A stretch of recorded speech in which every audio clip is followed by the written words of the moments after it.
falar um pouquinho sobre nós estarmos firmados na nova aliança. Nós somos gente da nova aliança. E a gente precisa se firmar nesse entendimento, não só para nós. Quando alguém pergunta a razão da nossa fé, por que a gente crê, no que a gente crê, e por que a gente crê desse jeito, eu tenho que ter base suficiente para poder explicar para essa pessoa a diferença entre a antiga e a nova aliança. E por que a gente fica tão focado nessa questão de nova aliança? E a coisa não é tão complicada assim. Eu preciso me lembrar que a nova aliança foi estabelecida por Jesus há mais de 2000 anos atrás.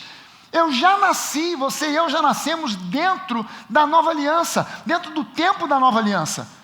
A gente não nasceu numa fase de transição, mas é incrível que parece que há igrejas que não entenderam isso e tentam fazer com que as pessoas vivam com um pé na nova e um pé na antiga.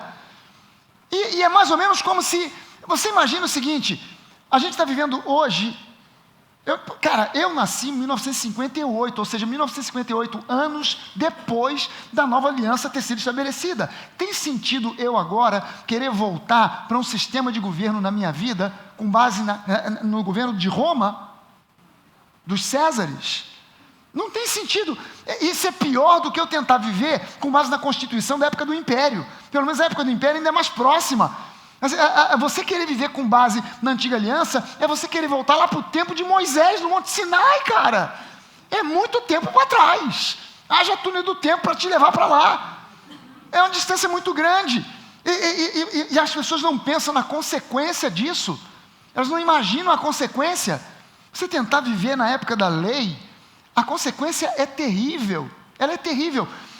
Eu preciso me lembrar que quando você olha para esse livro, que geralmente é de capa preta, mas agora tem capa rosa, tem capa verde, porque tem Bíblia do pastor, Bíblia do homem, Bíblia da mulher, Bíblia do discípulo, Bíblia da criança, Bíblia dos desesperados, Bíblia... tem Bíblia de tudo, Bíblia do diácono, do presbítero, tem de tudo, né? Tem Bíblia para todo gosto, de todo tamanho, de todo jeito.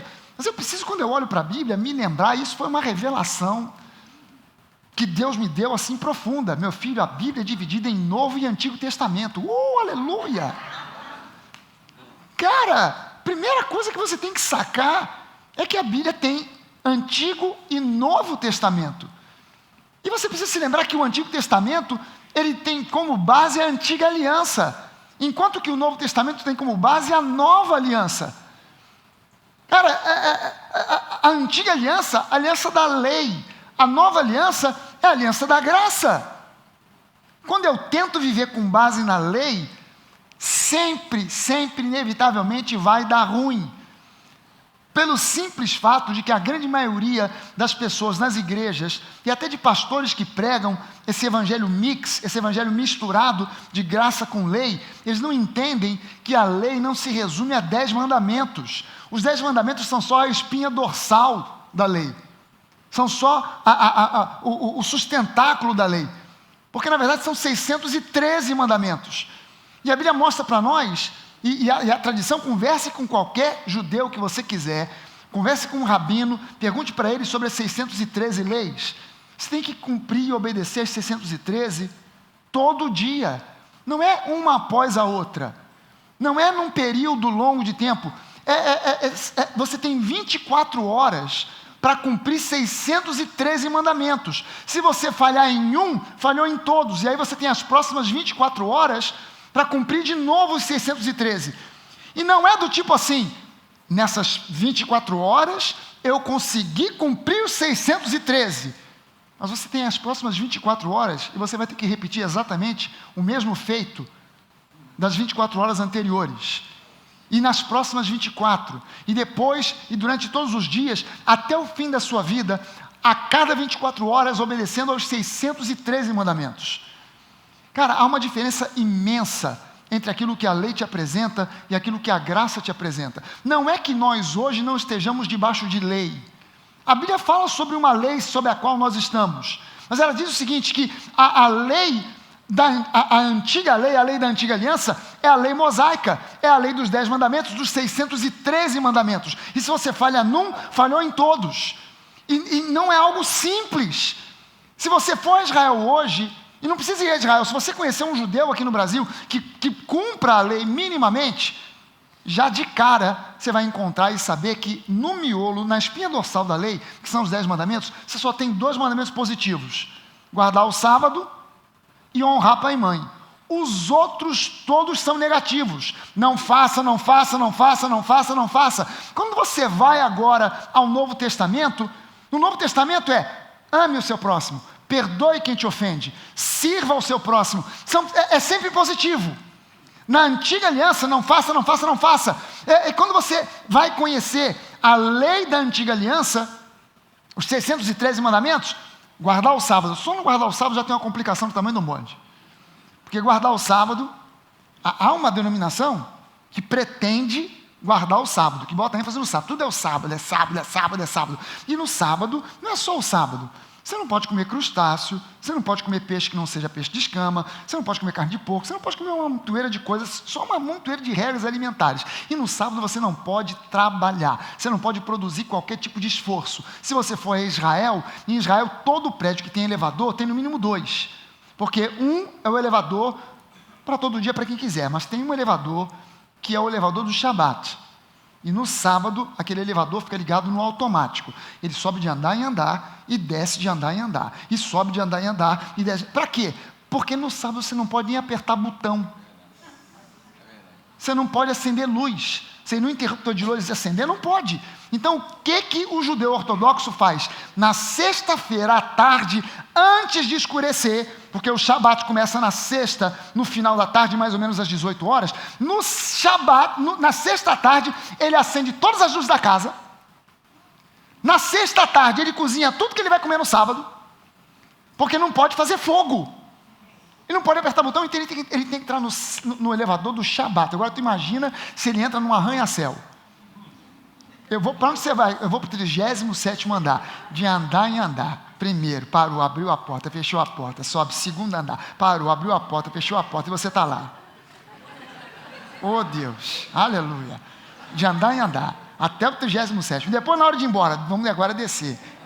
36º, abre a porta, fecha, desce. 35º, abre a porta, até chegar lá embaixo. Porque você não pode apertar botão. As implicações são tremendas. As pessoas não entendem isso. Elas não sacam isso.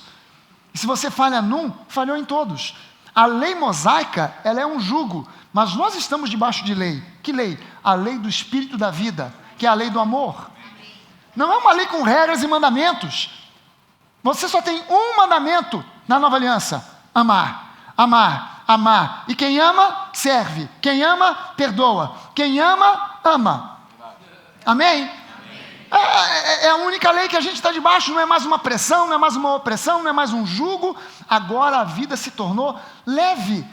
Mas, na nova aliança, tem um inimigo poderosíssimo. Esse é o problema da nova aliança. Ela não matou esse inimigo. Um inimigo poderosíssimo. Fortíssimo, violentíssimo. Adivinha quem é?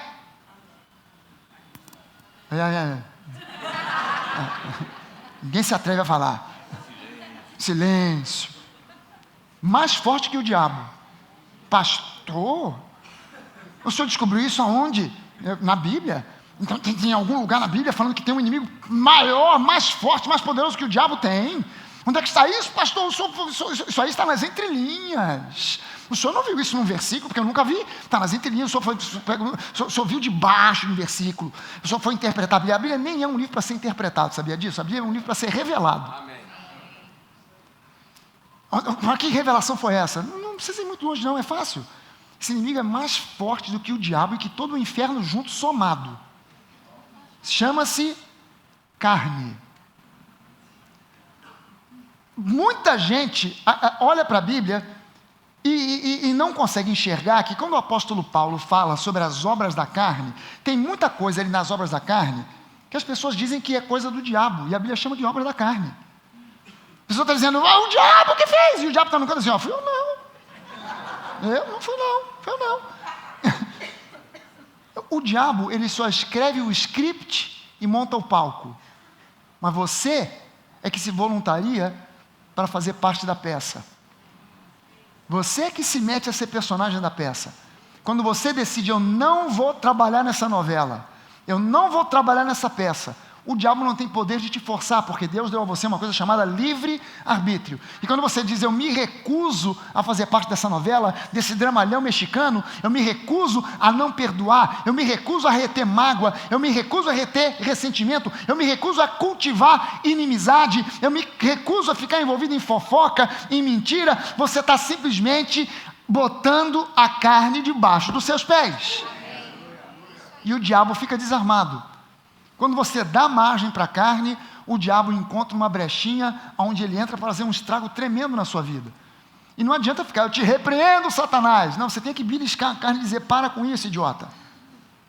Para com essa bobeira, para com essa bobagem.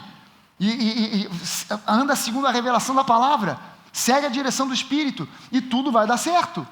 Romanos 10, de 1 a 13, diz lá, irmãos, a boa vontade do meu coração e a minha súplica a Deus a favor deles são para que sejam salvos. Paulo está falando a respeito dos judeus, e ele está dizendo, cara, eu sou judeu de nascença, eu me converti, e eu oro para que os meus irmãos na carne, os judeus, se convertam também. Porque eles dão testemunho, eu dou testemunho a vocês, igreja, de que eles têm zelo por Deus. Eles não fazem o que fazem, não dizem o que dizem, porque são malucos, não, eles fazem isso por zelo a Deus, por zelo por Deus. Porém, esse zelo é um zelo sem entendimento, sem revelação.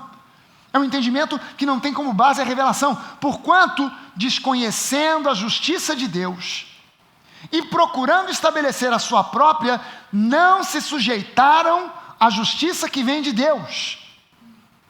Acabaram não se sujeitando, porque o fim da lei, o final, o término da lei é Cristo, para justiça, para justificação de todo aquele que obedece à lei, não, para justificação de todo aquele que simplesmente crê, para justificação de todo aquele que simplesmente crê. Ora, Moisés escreveu que o homem que praticar a justiça decorrente da lei, viverá por ela. Cara, quando você produz a sua própria justiça, você é o responsável por sustentar essa sua justificação diante de Deus. E a lei, ela foi dada para você com a seguinte finalidade: eu tenho 24 horas para obedecer 613 mandamentos. Se eu falhei em um, eu tenho mais 24 horas para tentar de novo. Se eu falhei nessas próximas 24 horas, eu tenho mais 24 horas. E eu vou andar assim a cada 24 horas até o fim da minha vida, e lá na frente eu vou chegar a uma conclusão. Deus, eu tentei durante esses anos todos e eu não consegui.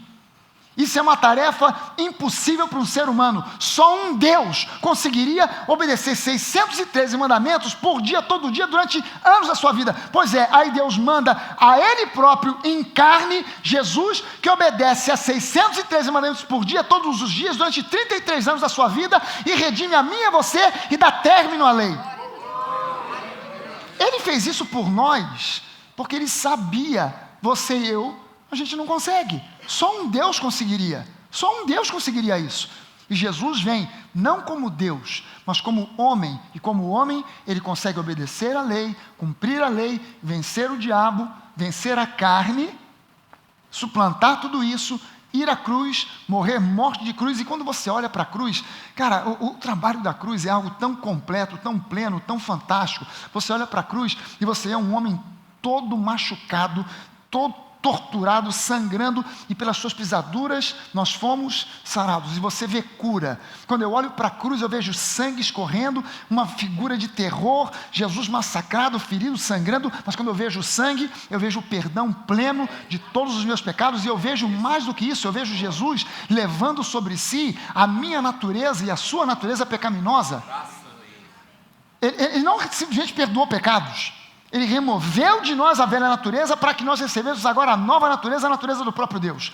Quando eu olho para a cruz, eu vejo um Jesus de braços abertos, não de braços fechados, mas de braços abertos para receber a mim e a você, sem rejeição, sem questionamentos, sem perguntar, mas você é assim, é assado, você tem mania, você tem trauma, você é uma pessoa complicada, descomplicada, você tem cabeça boa, você tem uma cabeça enrolada, você, qual é o seu passado, como é que você fez, como é que você não fez. Não, ele está de braços abertos para nos receber. Quando eu olho para a cruz, eu vejo um Jesus com uma coroa de espinhos, e a coroa de espinhos foi algo que fez a testa de Jesus sangrar. E testa, cabeça, na Bíblia fala de mente, fala de uma mente livre do peso da culpa, livre do peso da ansiedade, da preocupação.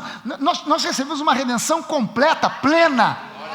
Eu vejo um Jesus que sangrou dos pés à cabeça, que não recebeu 3 feridas, mas que foi ferido da planta dos pés até o topo da sua cabeça, para que a nossa redenção seja plena, completa, total. Não uma redenção parcial, mas uma redenção plena, completa. Quando eu olho para Jesus, eu vejo um Jesus que venceu as tentações. Se ele venceu as tentações, ele venceu a carne. Se ele venceu a carne, nós também podemos vencer. A obra da cruz, ela é completa, ela é plena. Agora, quando você quer se justificar para Deus, com base nos seus esforços, na sua justiça, você simplesmente vai chegar a um ponto de esgotamento, onde você diz: eu tentei, eu não consegui. E aí esse é o melhor ponto. Esse é o melhor ponto. É o ponto onde eu tenho que me render. Eu não tenho outra alternativa, eu não tenho outra saída. Eu tenho que me render a Deus e dizer: Deus, é contigo. E aí é que Deus vai olhar para você e vai dizer: agora você chegou onde eu queria. Agora senta, sossega e deixa eu trabalhar. Quando você se esforça, quando você trabalha, Deus descansa. Quando você cansa, não aguenta, senta e descansa, Deus entra no circuito e trabalha para você. Ele trabalha para você. Não é que ele trabalhe por você, é mais do que isso, ele trabalha para você. Pastor, o que é isso, pastor? Deus é nosso servo. Pois é, Jesus se apresentou a João assim, com vestes de servo. Leia lá no Apocalipse, com vestes de servo, com um cinto à altura do peito. Vestes sacerdotais, mas ao mesmo tempo vestes de servo. Porque o sacerdote nada mais é do que um servo. Com um cinturão que é símbolo bíblico de servitude, que é símbolo bíblico de serviço. Ele se apresenta para João assim, como nosso servo eterno. Eu não vim para servir, para ser servido, mas para servir. Isso não foi algo temporário. Eu vim não para ser servido, mas para servir até a cruz. Agora eu ressuscitei, tratem de me servir. Não, ele se posicionou para nos servir por toda a eternidade. Para sempre, para sempre. Amém? Mas a justiça decorrente da fé, essa justiça assim diz, não perguntes em teu coração, quem subirá ao céu? Isto é, para trazer do alto a Cristo. Ou quem descerá ao abismo? Isto é, para levantar Cristo dentre os mortos. Porém, o que se diz? O que essa justificação, o que essa justiça diz é: a palavra está perto de ti, na tua boca, no teu coração. Isto é, a palavra da fé que nós pregamos. Se com a tua boca confessares a Jesus como Senhor em teu coração, e em teu coração creres que Deus o ressuscitou dentre os mortos, serás salvo, sozo, curado, liberto, salvo do inferno, abençoado com toda sorte de bênçãos, vitorioso em todas as circunstâncias. E isso é o que significa ser salvo. Se você confessar Jesus, crendo que Ele ressuscitou, serás salvo, porque com o coração se crê para a justiça, para a justificação, e com a boca se confessa a respeito da salvação. Porquanto a Escritura diz: todo aquele que nele crê, não será confundido. Mas aquele que faz o mix da velha com a nova aliança, vive confundido. Mas aquele que nele crê, o doador da graça, a palavra viva, a graça em carne e osso, esse não será confundido. Em Cristo não há confusão. No mix tem confusão. Quando eu misturo lei com graça, vai dar confusão. Mas quando eu sigo a Jesus e olho para Jesus e entendo, eu estou na nova aliança. Eu já nasci no período da nova aliança, eu não nasci no período da antiga. Sabe, agora está sendo anunciada uma novela na Globo, em que vai aparecer um pessoal que vem congelado num bloco de gelo, né? O pessoal do século passado, né? Da época lá do Machado de Assis. E aí eles vão ser descongelados, vão viver. Aí eu pergunto para você o seguinte: se aparecesse aqui uma turma que veio congelada num bloco de gelo, apareceu na praia de Copacabana, na praia da Barra da Tijuca, um bloco de gelo, o pessoal descongelou, está todo mundo vivo, pessoal do século passado. O que tem que acontecer? Nós temos agora que aprender a viver ao modo e ao modelo do século passado, ou eles que vieram do passado têm que aprender a viver como gente da modernidade? Eles é que tem. Mas o que a igreja faz? A igreja, a graça foi estabelecida na cruz há 2.000 anos atrás, e a gente quer pegar o pessoal e rebocar para 2.000 anos atrás, e fazer com que você viva na época de César, na época de Moisés, quando deveria ser o pessoal que está nessa, ser rebocado para o tempo de hoje, e viver o tempo da graça. Amém? Levante uma das suas mãos e diga assim: graças a Deus, eu não cheguei aqui vindo de um bloco de gelo do passado. A gente já nasceu nesse tempo. Todo aquele que crê não será confundido, pois não há distinção entre judeu e grego, uma vez que o mesmo é o Senhor de todos, rico para com todos os que o invocam. Porque todo aquele que invocar o nome do Senhor será salvo, será curado, será liberto, será restaurado, será abençoado com toda sorte de bênçãos espirituais. Basta invocar o nome do Senhor. O relacionamento com Deus não se baseia em religiosidade, se baseia em justificação pela fé. Eu fui justificado pela fé. Sabe, eu não tenho na minha casa um diploma dado por um anjo, levado para mim no dia seguinte que eu me converti. Seria muito bacana, né? Você se converteu e você pode dar um testemunho, um feedback na igreja. Gente, eu aceitei Jesus ontem. Não é que hoje de manhã tinha um anjo na minha porta. Assim, eu olhei assim, aquela névoa. Aquele anjo assim meio transparente. Negócio meio translúcido. Aqueles olhos assim brilhando.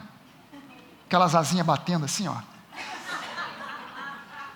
Me entregou um diploma. Está aqui o diploma da sua justificação. Você foi salvo, pode pendurar na parede. Botei lá na parede. Um diploma vindo do céu. Eu não recebi esse diploma. Você também não recebeu. Você é justificado como? Pela fé. Eu não vi o livro da vida, mas eu sei que o meu nome está escrito lá. Pela fé. Seu nome está lá também? Amém, ainda bem. Pela fé. Pela fé. O relacionamento com Deus não se baseia em religiosidade, se baseia em justificação pela fé, não por obras ou por merecimento ou por cumprimento de leis. Na antiga aliança a justificação era pela lei, não tinha essa pela fé. Não, você obedeceu, está certo, não obedeceu, deu ruim. Você tem que conhecer a lei, estudar a lei, ir fundo na lei. Não basta conhecer os 10 são só a espinha dorsal, tem que conhecer a fundo os 613, e os 613 geram outros 1000 e lá vai fumaça. Porque para cada mandamento tem uma interpretação, tem um entendimento que geram outras coisas. Não pode ter trabalho, é a lei. Está lá, não pode trabalhar. No sábado não pode trabalhar. Agora, aí eu pergunto, o que é trabalho? Caramba, se eu sair da minha casa para ir almoçar na casa da minha sogra, é trabalho? Posso ou não posso? Ah, não sei, vamos debater. Não, mas e se eu, de repente, tiver que sair de casa para levar a minha ovelha para beber água? É trabalho? E aí, deixa a ovelha morrer? Ou faço o quê? Não, vamos debater. E os caras até hoje se sentam para debater. Pode, não pode, não é, vai, não vai. Na época lá de Moisés, aliás, um pouco depois, no ano 1000 e qualquer coisa, nesse debate rabínico entre o que é e o que não é trabalho, fizeram uma definição que está no Talmud. Trabalho é qualquer esforço superior à equivalência de levar 2 figos secos. O esforço para carregar 2 figos secos, qualquer esforço acima disso é considerado trabalho. Menos do que isso, não é trabalho. Apertar um botão de elevador é mais trabalho ou menos do que carregar 2 figos secos? Vamos debater. Vamos conversar. Vamos medir. Vamos botar um aparelho para medir, né, em watts, quantas forças ele fez para carregar 2 figos secos e quanto esforço ele gastou para apertar um botão. Meu irmão, eu entro no elevador e aperto tudo. Aperto os botões todos. Você vai ficar parando de andar em andar, não é porque o elevador chama não, é porque eu apertei os botões. Desci pela escada, quando você fazia isso quando era criança? Descia você apertava os botões todinho, depois descia pela escada e ficava lá embaixo ainda. E a gente dentro do elevador xingando, me cansado, algum moleque apertou os botões todos, estou com pressa. A nossa justificação é pela fé. Na antiga aliança a justificação era pela lei.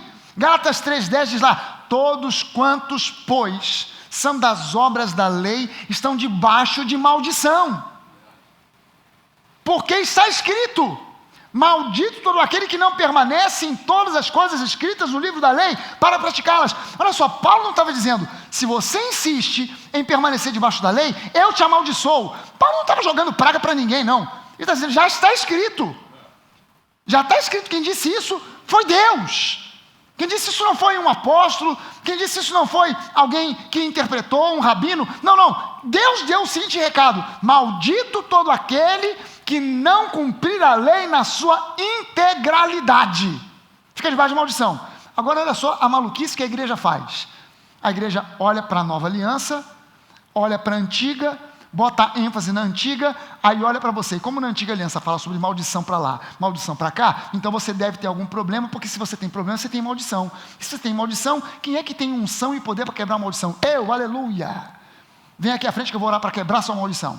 Aí eu oro por você, unjo você com óleo, quebro a maldição. Não é qualquer óleo não, aquele óleo de caminhão queimado, óleo grosso, para quebrar mesmo tudo que é maldição. Unge você com óleo, oro por você, quebrei a maldição.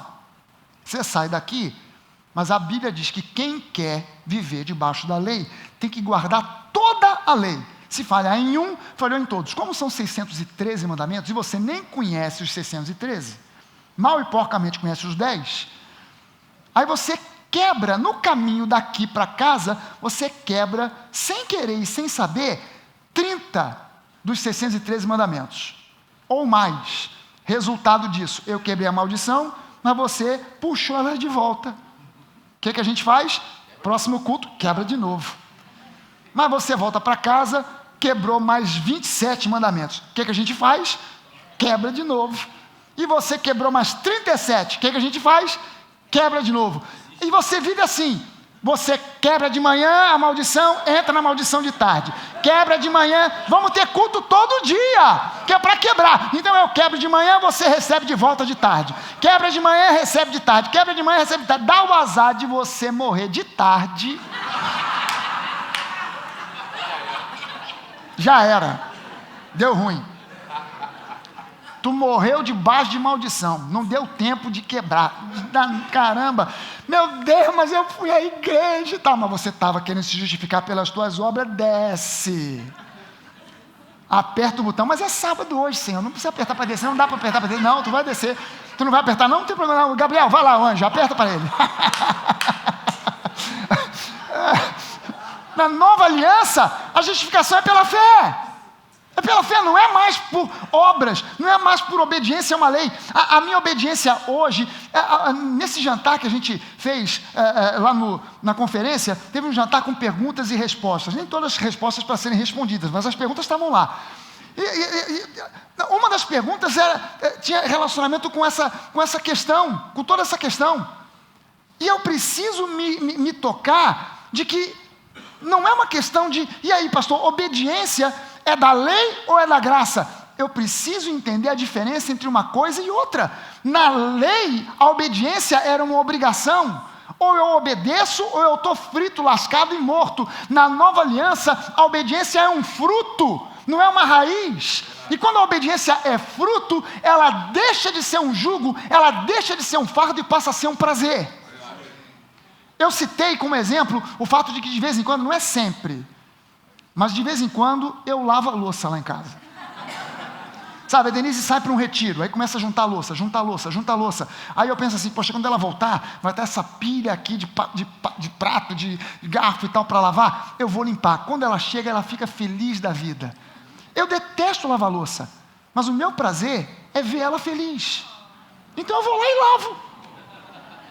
Eu vou reclamando, gemendo, amaldiçoando os pratos, talheres, mas eu faço. Por quê? Porque eu quero vê-la feliz. Sabe, a obediência na nova aliança não é mais como na antiga, que era um fardo, porque era uma raiz, eu tenho que fazer ou eu vou sofrer. Na nova aliança não, o meu prazer é agradar o meu Deus, e os mandamentos que Ele me dá não são pesados, e mais, a antiga aliança, você obedecia por sua conta, esforço, força, tudo dependendo de você. Na nova aliança, o bagulho é tão doido, que Deus te dá algumas orientações, que você pode até tomar como ordens. Ele mesmo te unge e te capacita para obedecer aquilo que Ele mandou. E quando você obedece, não é a sua obediência, mas é Cristo em você, fazendo com que você realize aquilo que Deus te chamou para fazer. E a honra é toda dele, porque não é você chegar no final e dizer: ah, Deus, conseguiu nada, fui eu que te ajudei, cara. Fui eu que te dei força e capacitação para você fazer aquilo que eu mandei você fazer. Tem nada que Deus mande você fazer, que Ele deixe você fazendo por sua conta. Ele te dá o mandamento, Ele te dá a ordem, Ele te dá a orientação, Ele te dá a direção e Ele mesmo te capacita para que você faça na força do poder dEle e não no seu esforço. Sabe, eu não tenho que amar você com a minha força, eu tenho que amar você com o amor dEle. Eu não tenho que perdoar você com o meu perdão, eu tenho que perdoar você com o perdão dEle. Porque é Ele em nós a esperança da glória. Romanos 3, 21 a 24, mas agora, sem lei, se manifestou a justiça de Deus, testemunhada pela lei e pelos profetas. Justiça de Deus mediante a fé em Jesus Cristo, para todos e sobre todos os que creem. Sobre todos os que creem, porque não há distinção, pois todos pecaram e ficaram carentes da glória de Deus. O problema da igreja é que normalmente o pessoal para aqui no versículo 23. Todos pecaram, ficaram carentes da glória de Deus. E o apóstolo Paulo aqui, a intenção dele não era que ninguém parasse no versículo 23, mas é que a pessoa fosse adiante e entendesse, para Deus, não tem preto, não tem branco, não tem judeu, não tem grego, não tem gordo, não tem magro, todo mundo pisou na bola. Em Adão, o representante número 1 da humanidade, em Adão todos pecaram. Em Adão todo mundo pisou na bola. Não importa se era traficante, dona de casa, empresário, bandido, presidiário, todos pecaram e ficaram carentes da glória de Deus. Porém, todos esses foram justificados gratuitamente por sua graça, mediante a redenção que há em Cristo Jesus. Se eu fico só no 23, todos pecaram, eu sou um desgraçado, miserável, pobre pecador. Não, peraí, eu fui justificado. Eu não fiquei fora, não, todo mundo pecou, menos eu. Não, você também está dentro. Mas você também está dentro da justificação. Você não ficou de fora disso. Todos foram justificados, menos você. Não, todo mundo pisou na bola em Adão, mas todo mundo foi justificado em Cristo. Hoje só não é salvo quem não quer. Só não é salvo quem não quer. Deus não pede nada de ninguém. As pessoas não aceitam a Jesus porque elas pensam, eu vou ter que ter um compromisso com essa igreja, eu vou ter que ser dizimista. Ela pensa logo no dinheiro. Eu vou ter que ser dizimista, eu vou ter que dar oferta. Então esse pastor vai me pegar para trabalhar, para ralar. Eu estou vendo esse pessoal da conferência, ralou para caramba, o pastor vai me pegar também. E tal. Então ela fica com medo de compromisso, e Deus não está pedindo compromisso nenhum de ninguém. Por isso que se chama trabalho voluntário. Deus não cobrou de ninguém compromisso. Deus simplesmente oferece a salvação. Agora é uma burrice. O camarada está se afogando, alguém joga a boia e o cara não pega. É só isso que ele quer, que você pegue a boia. É só o que ele quer. O resto é consequência. Uma coisa eu garanto: quando você se apaixona por Jesus, você não consegue ficar quieto, sentado no banco sem fazer nada. Quando o amor dele queima dentro de você, você não aguenta, você não resiste, você tem que servir, porque você tem a natureza dele, e a natureza dele é essa. A natureza de Jesus é inquieta. Você sabe que Jesus é inquieto? Jesus tinha esse problema de ser um cara inquieto, ele não parava. Como é que ele ia ser chamado hoje? Hiperativo. Esse Jesus é hiperativo, era mesmo, o camarada não parava, impõe a mão, enfermo, cego, vem, enxerga aí, olha já, levanta aí, vamos embora, estava tanto com fome, multiplica aí, põe em pé, vamos embora, vamos nessa. Jesus era hiperativo, ele não parava. E quando ele em nós, isso se multiplica também através de nós, de servir. Em Efésios 2, de 1 a 10 diz lá: Ele vos deu vida, estando vós mortos nos vossos delitos e pecados, nos quais andastes quando? Outrora, passado, segundo o curso desse mundo, segundo o príncipe da potestade do ar, do espírito que agora atua nos filhos da desobediência, entre os quais também todos nós andamos, outrora, segundo as inclinações da nossa carne. Olha a danada da carne aí, fazendo a vontade da carne e dos pensamentos, e éramos por natureza, não por obras, mas por natureza, filhos da ira, como também os demais. Mas Deus, sendo rico em misericórdia, por causa do grande amor com que nos amou, e estando nós mortos nos nossos delitos, nos deu vida, Zoe, a vida do próprio Deus, juntamente com Cristo. Pela graça sois livres do inferno, curados, livres de toda opressão, vitoriosos sobre todas as coisas. pela graça sois salvos, e juntamente com Ele nos ressuscitou e nos fez assentar nos lugares celestiais em Cristo, para mostrar nos séculos vindouros a suprema riqueza da sua graça, em bondade para conosco em Cristo, porque pela graça sois salvos, curados, libertos, vitoriosos, mediante a fé. Isso não vem de vós, é dom de Deus, não de obras para que ninguém se glorie, pois somos feitura dele, criados em Cristo Jesus para boas obras, as quais Deus de antemão preparou para que andássemos nelas. Então só quero falar para vocês, isso tudo foi só a introdução da mensagem, agora que eu vou começar a pregar. Eu quero falar para você de 3 coisas aqui, que são 3 bases que a gente não pode esquecer nunca. Em Cristo nós fomos chamados para reinar. Se eu me assento com Cristo em lugares celestiais para reinar, isso significa que eu posso reinar sobre a carne. Eu posso reinar sobre os pecados. Eu posso reinar sobre qualquer coisa que venha contra mim, contra a ansiedade. Eu posso reinar sobre a ansiedade. Eu posso reinar sobre a preocupação. Eu posso vencer as tentações. Todos nós aqui somos tentados em todas as coisas. Nenhum de nós aqui é o super-homem. Todos nós aqui temos a possibilidade de cair, e vira e mexe a gente cai. Mas, quanto mais fortalecido na palavra eu for, menos chance de ceder às tentações, menos chance de ceder aos impulsos da carne vai acontecer na minha vida. E na sua também. Romanos 5,17, se pela ofensa de um e por meio de um só, reinou a morte, muitos mais os que recebem a abundância da graça, e o dom, o presente da justiça, reinarão quando? Em vida, não quando chegar no céu, mas em vida por meio de um só, a saber, Jesus Cristo. Segunda coisa, nós somos libertos do pecado. Gente, isso não é pouca coisa. Isso não é pouca coisa. Na cruz, Jesus não fez simplesmente nos perdoar dos nossos pecados. Ele nos libertou do pecado. O apóstolo Paulo, quando você vê a epístola de Romanos, ele fala sobre pecado singular e pecados plural. Pecados plural, as ações. Pecado singular, a raiz, a natureza pecaminosa. E o apóstolo Paulo não fica falando que ele nos livrou dos pecados, mas que ele nos livrou do pecado. Ou seja, ele matou, ele aniquilou, ele destruiu a natureza pecaminosa. Isso significa que você e eu hoje, não há absolutamente nada que impeça a nossa vida de ser uma vida abençoada, a não ser que eu comece a dar margem para a inclinação da carne. A carne é que quer me levar para viver essa vida medíocre que o diabo planejou. Esses scripts que o diabo escreveu de uma vida medíocre, de uma vida complicada, de uma pessoa com relacionamentos enrolados e complicados, e sempre pensando em problemas, etc. Esse script quem escreveu foi o diabo. O script que Jesus escreveu para você é diferente. Mas a sua carne é exatamente na carne onde residem essas inclinações para inimizade, para fofoca, para intriga, para essas bobagens, infantilidades, que fazem as pessoas perderem o melhor de Deus. E a pessoa ainda fica jogando a culpa no diabo. Ah, foi o diabo. Não foi o diabo. Foi você que deu margem àquilo que a sua carne está pedindo. E se você fizer como o apóstolo Paulo e sujeitar a carne ao espírito, cara, o que você precisa é crescer e amadurecer espiritualmente. Crescer e amadurecer espiritualmente. Só tem um jeito de você crescer e amadurecer espiritualmente.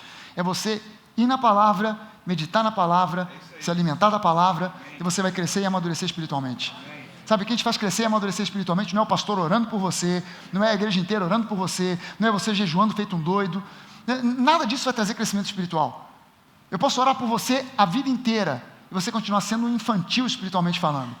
Você precisa ir na palavra, conferir escritura com escritura, entender a diferença entre a antiga e a nova aliança, entender a tua justificação em Cristo, quem você é nele, o que você pode nele, o que você possui nele, começar a meditar nessas coisas e entender. Isso é o que faz você sair da vida de ansiedade, de preocupação, de enfermidades que se repetem uma atrás da outra, e faz com que você comece a andar numa dimensão diferente. E é uma dimensão tão diferente que você cresce, você vai além, você prospera, você anda em saúde, e ainda assim você não se torna uma pessoa arrogante, porque esse mesmo crescimento faz com que você entenda que o amor de Cristo nos constrange a olhar para outras pessoas e humildemente pregar a palavra para que elas recebam e alcancem o mesmo que a gente tem alcançado. Isso é uma postura de maturidade. Sabe, há pessoas que começam a entender a graça, mas não tiveram tempo ainda para amadurecer. Então elas pensam assim: eu sou o rei da cocada preta. E você, tu está na lei? Otário, está na lei. Fica para lá, eu estou na graça. Mas se ela começar a amadurecer, ela vai funcionar de um jeito diferente. Cara, você está na lei? Eu chorar contigo, cara. Sai dessa, meu irmão. Você tem que crescer espiritualmente, cara. Sabe, não é mais uma questão de debater e brigar. Eu estou com a razão, você está errado. Não, quem tem razão sou eu. Não quero debater contigo. Eu quero simplesmente te mostrar um caminho sobremodo excelente. É só isso. Eu só quero mostrar para você a diferença que fez na minha vida, quando eu entendi o amor, a graça, me tornou uma pessoa mais leve, menos complicada. Descomplicou minha vida, descomplicou minha cabeça. Por isso que a gente fala, Nova é uma igreja de gente descomplicada. Nem que seja pela fé. Amém? Nós somos libertos do pecado, mas graças a Deus, Romanos 6, 17 e 18, graças a Deus, porque outrora nós éramos escravos do pecado. Outrora escravos do pecado, contudo viestes a obedecer de coração a forma de doutrina a que fostes entregues. Que forma de doutrina foi essa que o apóstolo Paulo estava dizendo? A palavra da graça e da fé. E uma vez libertados do pecado, não simplesmente dos pecados, mas libertados do pecado, fostes feitos servos agora da justiça. Em terceiro lugar, nós somos libertos das maldições. Não tem possibilidade mais do diabo conseguir colocar maldição na minha vida. Não tem mais possibilidade dele dizer: não, mas o teu pai, mas o teu avô, o teu tetravô, é alguém que você nem conheceu, um antepassado seu lá no Egito. Não importa mais. Sabe, eu fui liberto de todo o passado. Nós somos libertos das maldições. Gálatas 3, de 11 a 14, é evidente, é claro, é lógico, é óbvio, que pela lei ninguém é justificado diante de Deus, porque o justo viverá pela fé. Ora, a lei não procede de fé, mas aquele que observar os seus preceitos, por eles viverá. Cristo nos resgatou da maldição da lei, fazendo-se ele próprio maldição em nosso lugar, porque está escrito: maldito todo aquele que for pendurado em madeiro, para que a bênção de Abraão chegasse aos gentios em Jesus Cristo, a fim de que nós recebêssemos pela fé o Espírito Santo, o Espírito prometido. Essa é a nossa realidade. Levanta uma das suas mãos e diga isso: a minha realidade está em Cristo. Quem eu sou é o que Ele tem feito de mim. Eu sou o que a Bíblia diz que eu sou. Eu posso o que a Bíblia diz que eu posso. Eu possuo o que a Bíblia diz que eu possuo. Meu irmão, saia daqui hoje com o teu coração tranquilizado de que Deus é a teu favor. Deus não está contra você. Deus não está abrindo portas para que o inimigo entre para provar a sua fé. Deus não está abrindo janelas e brechas para que o diabo venha e faça um estrago para que a sua fé então cresça, para que você se aproxime mais dele. Deus não precisa de usar esses recursos para atrair você para perto dele. Deus não precisa de mandar uma enfermidade na sua vida para você se aproximar mais dele. Deus não precisa mandar falência e dificuldade financeira para que você ore mais. Você entende que se Deus quiser te impressionar, Ele aparece no seu quarto sexta-feira à meia-noite e você vai para a glória direto, que você não vai nem aguentar? Deus não precisa de usar esses recursos mesquinhos para atrair você a Ele.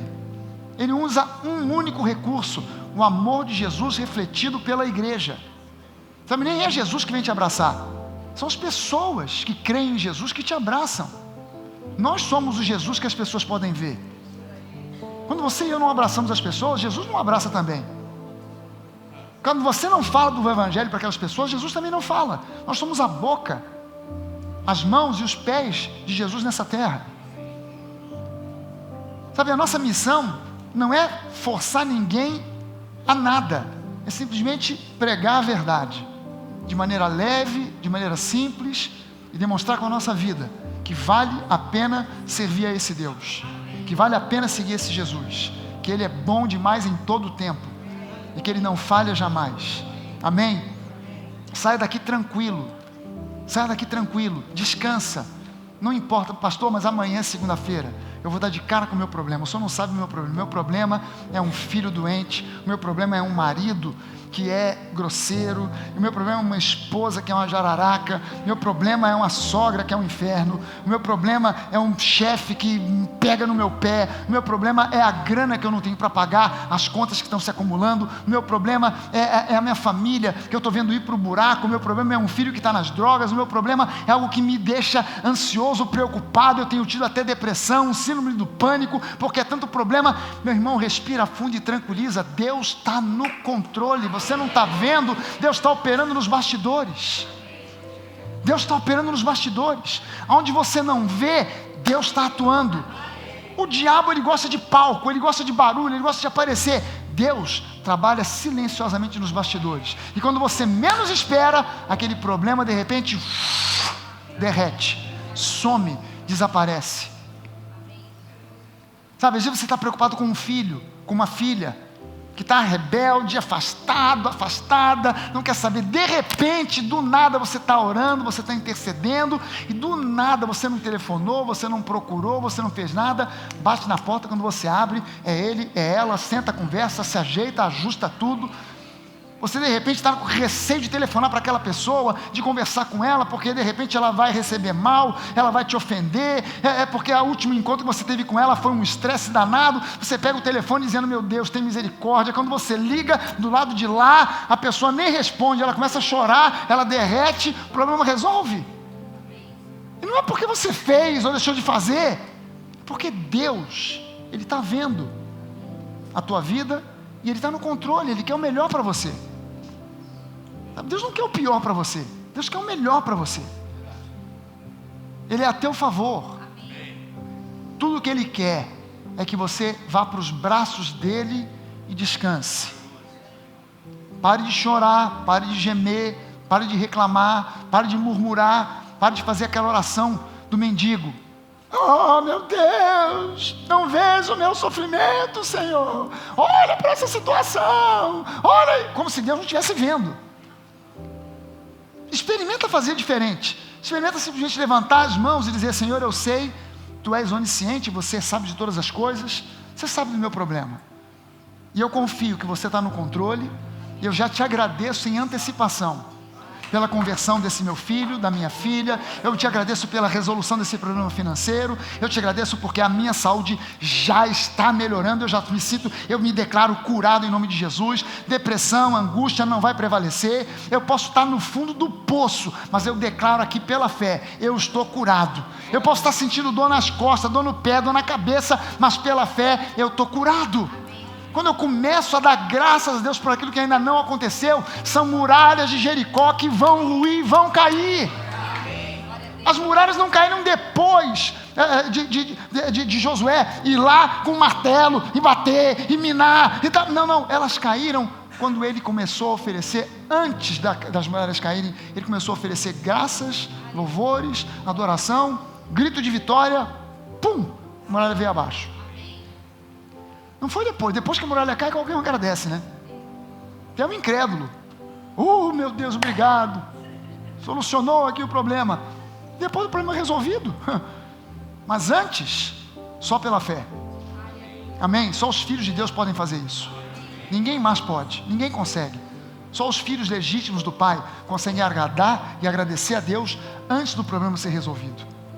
Descansa nos braços do Pai, Ele te ama, Ele se importa com você, Ele cuida de você. Vamos ficar de pé.